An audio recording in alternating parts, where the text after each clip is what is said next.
میں نے ہوش سنبھالا تو اپنی والدہ کی آنکھوں میں نفرت دیکھی.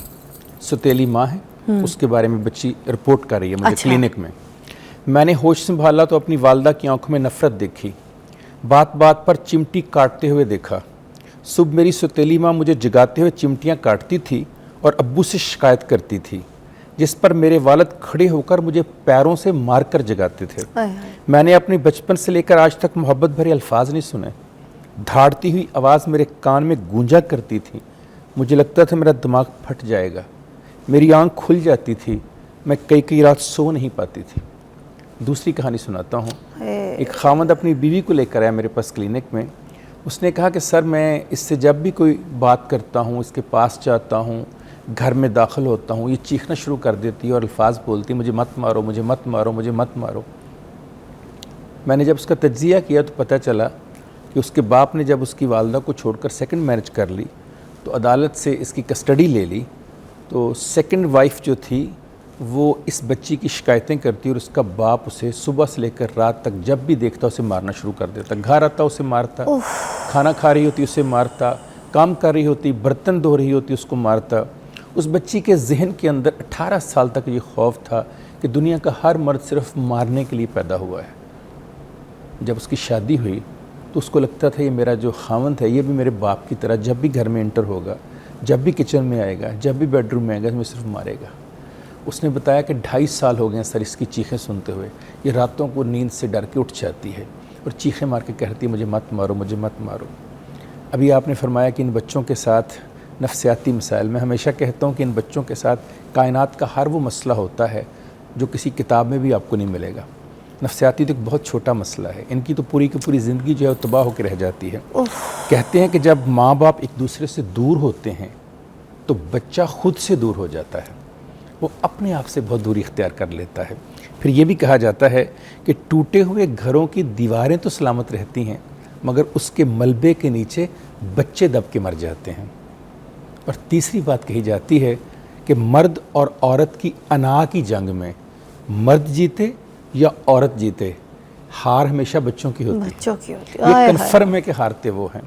سو اس سے آپ کو اندازہ لگا سکتے ہیں کہ کس طرح کے مسائل سے گزر کر یہ بچے اس کائنات میں گزرتے ہیں. ایک کال ضرور شامل کرنا چاہوں گی, پھر مجھے پتہ ہے کہ ہمارا مومنٹم جو ہے وہ کسی اور طرف چل پڑے گا. آج کے پروگرام سے پلیز میں چاہوں گی, بہت سے پیرنٹس ہیں, بہت سے لوگ ہیں, کچھ لرن کر سکیں شاید, تو کیجیے گا ضرور. الیاس صاحب کی کال ہے, شامل کرتے ہیں. پہلے تو یہ بھائیوں کو سلوک ہے, بہت اچھی باتیں کرتے ہیں, اللہ ان کو اور ایسے اضافہ کریں گے. آمین. میں یہ کہنا چاہ رہا ہوں, 2 میاں بیوی ہوتے ہیں نا جو, ان میں سے ہمیشہ ایک ظالم ہوگا. اگر دونوں ہوں گے تو وہ ٹھیک زندگی گزرتی ہے. ان دونوں میں سے جو ظالم ثابت ہونا اس کو محروم ہونا چاہیے بچوں, جو ظالم نہ ہو اس کو یہ سزا نہیں ملے گی. مطلب ماں باپ میں سے جو ظالم ہو اس کو بچوں سے محروم ہونا چاہیے. مطلب کہ بچے ہیں نا, 2 میاں بیوی جھگڑ چکے ہیں جی, ان میں سے جو ظالم ثابت ہوگا اس کو بچے نہیں ملنے چاہیے.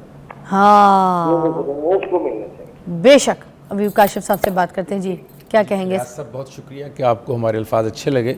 جو آپ نے بات کی ہے وہ ایک ماہر نفسیات کے طور پہ تو میرے دل کو بہت لگ رہی ہے, لیکن مسئلہ یہ ہے کہ قانون اس طرح سے بچوں کی کسٹڈی دیتے ہوئے نہیں سوچتا اور نہیں دیکھتا. قانون کی کتابوں میں کہیں نہیں لکھا جو ظالم ہے اس سے بچے چھین لے. قانون کی کتاب کہتی ہے جو بچوں کا اخراجات اٹھا سکتا ہے بچے اس کو دے دیے جاتے ہیں. یہ بہت خوبصورت بات الیاس صاحب نے کی ہے. کاش کہ ہمارے قانون بنانے والے اگر سن رہے ہیں, اگر لیجسلیٹر یہ بات سن رہے ہیں تو یہ بہت اچھی بات ہے کہ دونوں میں جو ظالم تھا اس سے بچے چھین لینے چاہیے. اور یہ یورپ اور امریکہ میں ہوتا ہے. اگر ان کو یہ پتہ چل جائے کہ پیرنٹس جو ہے نارسسٹک پرسنالٹی یعنی خود سے پیار کرنے والے ہیں, بچوں کا مستقبل خراب کر رہے ہیں, تو ان سے بچے لے اگر دونوں ظالم ہوں جیسے الیاس صاحب نے کہا تو پھر دونوں سے بچے لے کر ریاست خود ان کی پرورش کرتی ہے. کیونکہ جیسے کہ الیاس صاحب کہنا جو چاہ رہے تھے بات وہ یہ تھی کہ جب کوئی ظالم ہوتا ہے, جب وہ نفرت کرتا ہے, بچوں پہ ظلم کرتا ہے, زیادتی کرتا ہے, تو بچوں کی انا دب جاتی ہے. اس انا کے دبنے سے وہ کبھی اچھے شہری, کبھی اچھے انسان نہیں नहीं बन पाते, इसलिए उसको दूर करने का हम कह रहे हैं। अदरवाइज़ किसी माँ या बाप से बच्चे को दूर करने की बात हम बिल्कुल भी नहीं कर रहे। लेकिन जब आप बच्चे की उस हस्ती को, बच्चे के उस खिलते हुए फूल को, इस नन्ही कली को जब आप खिलने से पहले ही मार देना चाहते हैं, तो फिर ऐसी सूरत में देखें ना, अगर माली ही अपने फूलों को उजाड़ना शुरू कर दे तो ऐसे माली के तो बगैर ही बाग अच्छा है। तो इस वजह से ना चाहते हुए भी उन पेरेंट्स से बच्चे ले लेने चाहिए, या उस माँ या उस बाप से बच्चों को दूर कर देना चाहिए जो बच्चों का जुल्म और ज़्यादती करता है। दूसरी इसमें अहम बात यह है कि जो बच्चों से जुल्म और ज़्यादती कर रहा होता है, माँ हो या बाप हो, असल में उसकी अपनी तारीख भरी होती है कि उसके साथ भी जुल्म और ज़्यादती हुई होती है। उसके मंतकी नतीजा दो चीज़ें होती हैं। एक तो होता है कि वो बहुत प्यार करने वाले हो जाते हैं। जब किसी को कमतरी मिली हो, जब किसी को एहसास ना मिला हो, मोहब्बत ना मिली हो, तो कुछ लोग बहुत पॉजिटिव हो जाते हैं, लेकिन उसकी तादाद बहुत कलील है, 5% होते हैं जो अपोजिट जाकर बहुत अच्छे बन जाते हैं कि हमने जो महरूमी देखी बच्चों में ना आए। जो 95% हैं वो सहर लुधियानवी के अल्फाज की तरह कि जो मैंने सीखा है वही आगे दे रहा हूँ, जो मेरे साथ हुआ है वही मैं आगे दे रहा हूँ, जो मैंने दुनिया में मेरे साथ जो सलूक हुआ है वही सलूक मैं आगे कर रहा हूँ। अनफॉर्चुनेटली वो ये भूल जाते हैं कि जिस तरह उनकी पर्सनैलिटी मस्ख हुई है, वो अपने आने वाली नस्ल की पर्सनैलिटी इस तरह मस्ख कर रहे हैं। ये बच्चा जिसको आपने पैदा इसलिए किया था कि वो आपकी हौसला बनेगा, वो आपकी हिम्मत बनेगा, वो आपकी मोहब्बत बनेगा, वो आपकी शफकत बनेगा, वो आपका नाम ला कर, आपने खुद ही उसको मार दिया, आपने उसको किल कर दिया। एक ज़माने में कहते हैं कि अरब जो थे वो अपनी बेटियों को ज़िंदा दरगोर कर देते थे। आज आप उसमें कोई कमी तो नहीं कर रहे। आज आप सिर्फ उसको दरगोर नहीं कर रहे, मट्टी में नहीं डाल रहे, वो चल फिर रहा है, लेकिन एक लाश की तरह वो बेटा और बेटी, जिसको माँ और बाप की मोहब्बत में। इतने बच्चे आते हैं फिज़ा, इतने पेरेंट्स लेकर आते हैं कि बच्चे हमारा कहना नहीं मानते, बात में। जब मैं बच्चों की बात सुनता हूँ, खुदा की कसम मेरे अल्फाज होते हैं, बेटा तुम बाहर जाओ, मरीज़ों को अंदर भेजो। मरीज़ उनके पेरेंट्स होते हैं, उन्होंने नफ़रत से बच्चों को अपने से दूर किया होता है। बच्चों को क्या पता नफ़रत क्या होती है, वो तो मासूम होते हैं। उनको तो जो आप उनकी स्लेट के ऊपर, इमाम गज़ाली ने कहा एक स्लेट की तरह होते हैं, उस स्लेट पे जो लिख देंगे वही आप पढ़ेंगे। तो अनफॉर्चुनेटली हमने लिखा क्या उनके ऊपर? हमने लिखा ये कि हमने उनको नफ्सियाती तौर पर, जिस्मानी तौर पर, तालीमी तौर पर, समाजी तौर पर, माशरती तौर पर, ज़हनी तौर पर अपाहज करके रख दिया हमने उनको। जज्बाती अपाहज। जो सबसे बड़ा इशू होता है फ़िज़ा, वो होता है इमोशनल इंटेलिजेंस के ऊपर। देखिए इमोशनल इंटेलिजेंस क्या होती है? वो ये होती है कि जब मैं और आप जज्बाती तौर पर कोई शख्स में नुकसान दे रहा है, तो हमारी जो इंटेलिजेंस है वो इमोशनली हमें समझाती है कि मुझे इससे दूर रहना है, मुझे इसकी बात को अपने ऊपर तारी नहीं होने देना। जो सबसे पहला मसला इन बच्चों के साथ होता है, इनकी इमोशनल इंटेलिजेंस टूट जाती है, कट जाती है। अब ये अपने इमोशंस को इंटेलिजेंटली इस्तेमाल नहीं कर सकते। ये हर लफ्ज़ को, हर जुमले को, हर नज़र को नफ़रत की निगाह से देखना शुरू कर, उन्हें तजर्बा ये सीखा होता है घर से। एक कॉल शामिल करते हैं, रियाज साहब की कॉल है फैसलाबाद से। अस्सलाम वालेकुम। जी अस्सलाम वालेकुम। रियाज साहब, आज हम बात कर रहे हैं कि जब घर का माहौल ख़राब हो, दो मियाँ बीवी हर वक्त चिक चिक लड़ाई झगड़ा कर रहे हो, तो बच्चों पे क्या नफ्सियाती जो दबाव है, जो जहनी एक प्रेशर है, वो क्या मरतब होता है?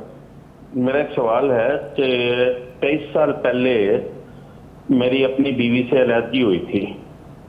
मैंने अपने बेटे को, वो अपने घर चली गई थी जब वो प्रेग्नेंट थी, तो मैंने अपने बेटे को नहीं देखा। अच्छा, ठीक है।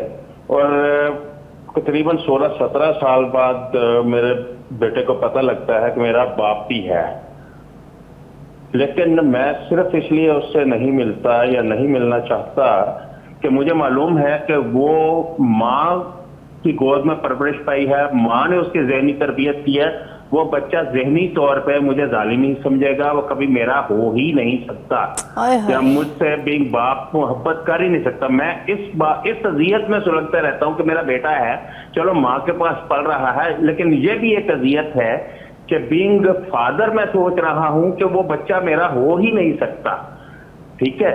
तो जब इस किस्म की सिचुएशन होती है, मैं काशिफ फराज साहब से पूछना चाहता हूं कि ये जो अजियत है उसमें क्या करना चाहिए? क्या बच्चे को तन्हा छोड़ देना चाहिए अपनी